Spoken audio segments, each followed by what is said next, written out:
This is Grant Morgan talking about human health products. Are they as good as South African wines? Let's see. So please, the floor is yours.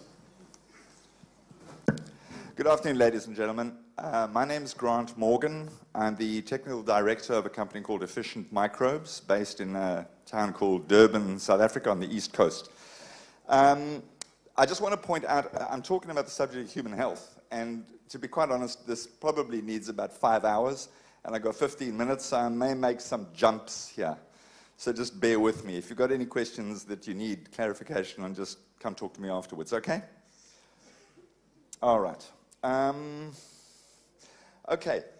What I want to do is just give you a little bit of background to South Africa as a country, so that what you're going to hear a little bit later fits in. It's kind of got some reference. I live in a country which has come through a great deal of turmoil over the last 20, 30 years. There was a very suppressive political system in place that deprived the vast majority of the population considerably.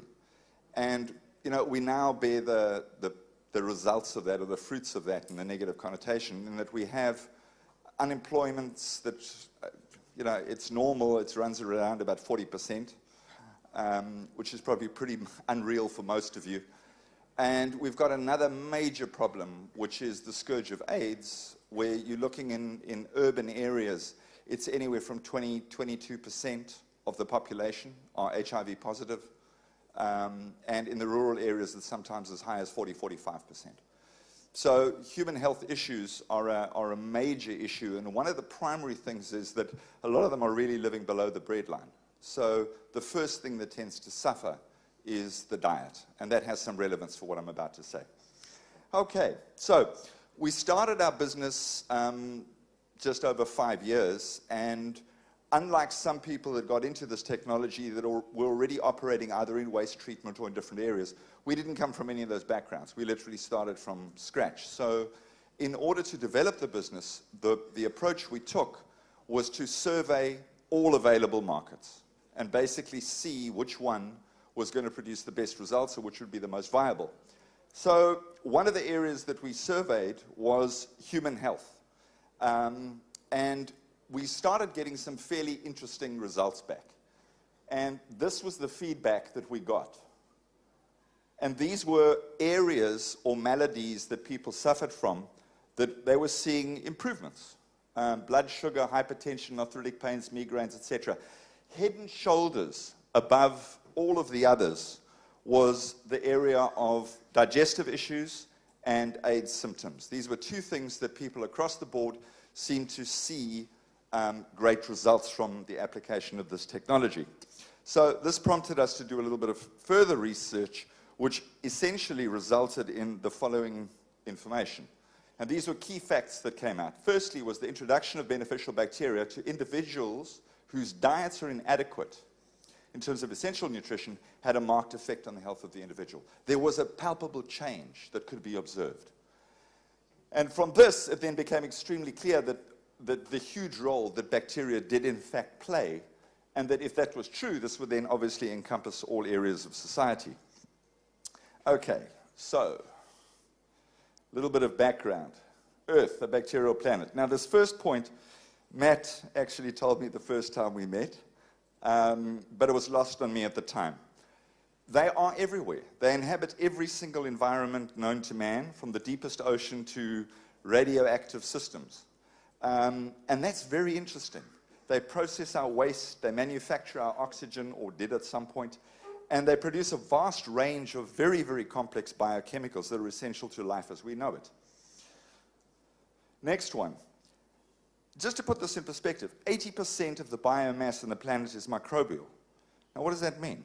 Well, everything that you can see that is living, trees, people, plants, goats, everything, elephants, only comprises 20%.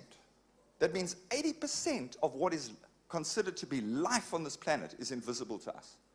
And it sits underneath everything. That got me really interested. So they are the primary converters on the planet. In other words, They are the machinery that allows the constant flow of matter and energy that life requires in order to survive. And then came the most important point of all, which was this one. All of life evolved symbiotically with microorganisms. All of life. You cannot unhinge them. So it's the foundation of life. They are ubiquitous. They inhabit every area. They are everywhere. And they form a symbiotic relationship with life. Okay. So this now leads us into the question of how life is surviving in conjunction with these microorganisms, which opens the door to this amazing subject called metabolism. Okay, now, guys, we're not going to explore this in great detail, I promise you. But that is a listing of the various metabolic pathways, and it's not a complete list by any manner of means, of all of the metabolic pathways that exist in a single cell in the human body. This is how all of the energies are changed and complexes are converted from this to that, and you end up with all of these things that have got names that most of us can't even spell. However, what it does, that opens the door to, let's find out a little bit more about what metabolism is in words that we can actually all speak and understand. Okay, so the first thing to understand about metabolism, well, let's get the definition.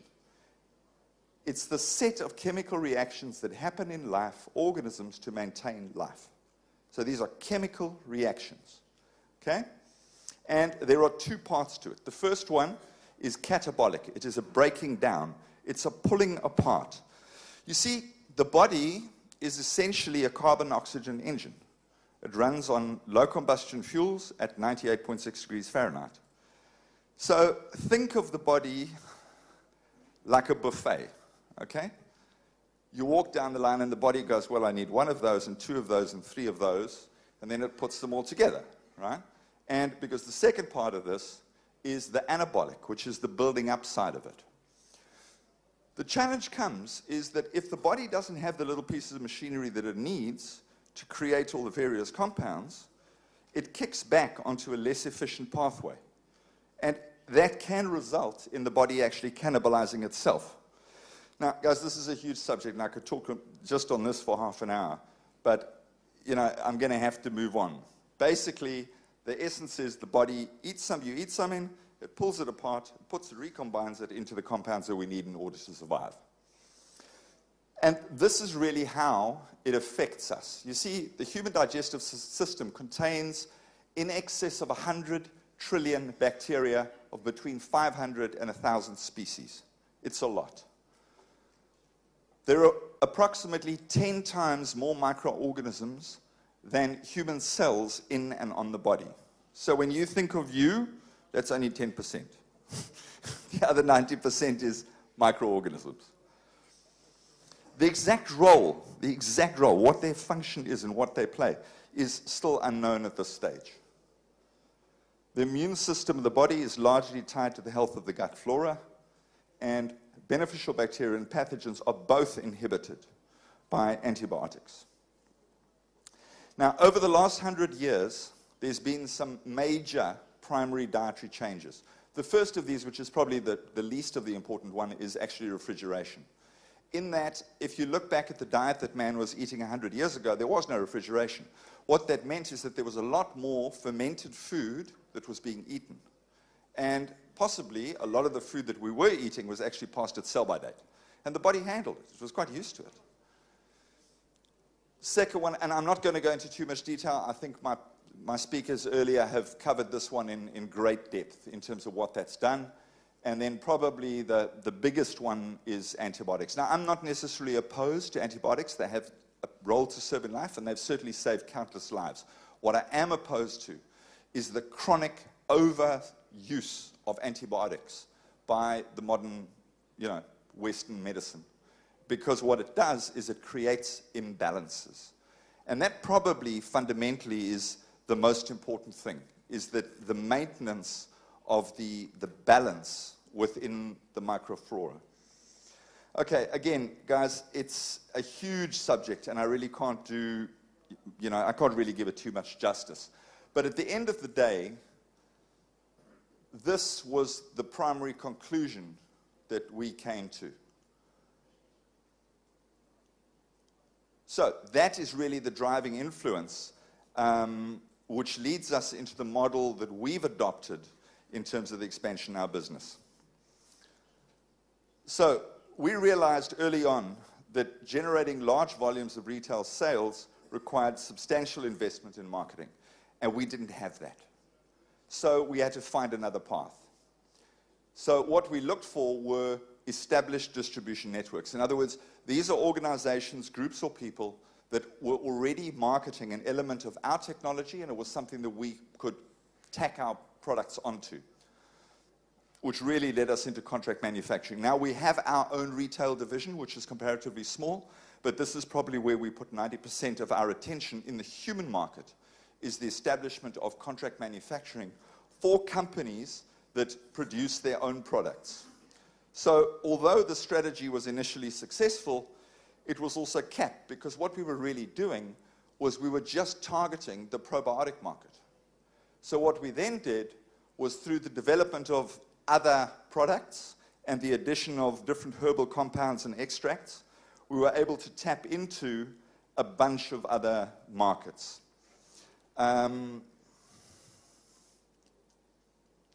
So basically, there were companies that we could now approach, and whether they were specializing or looking at the probiotic market or not, we could still add our products onto them.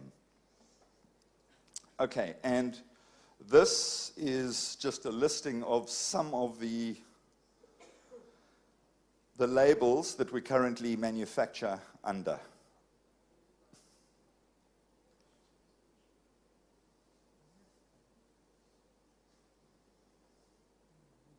And that's not even all of them. Guys, that's me. I hope that I was able to give you some information in terms of how this amazing technology applies to the subject of human health. It really, in terms of the results obtained, because I'm the technical director, I'm probably the wrong person. The person I should probably have here is my wife, because she's on the sales side, and she gets the reports back on a daily basis of successes that people have had with this technology. There is probably, aside from that, there is no more avid supporter of this technology in the world. Okay, as a final note, guys, I'd just really like to thank our hosts, Probiotics Poland, for giving us this opportunity, and lastly to Matt and the whole of the SCD team, Bob, for your continued support and encouragement. A big thank you. Thank you.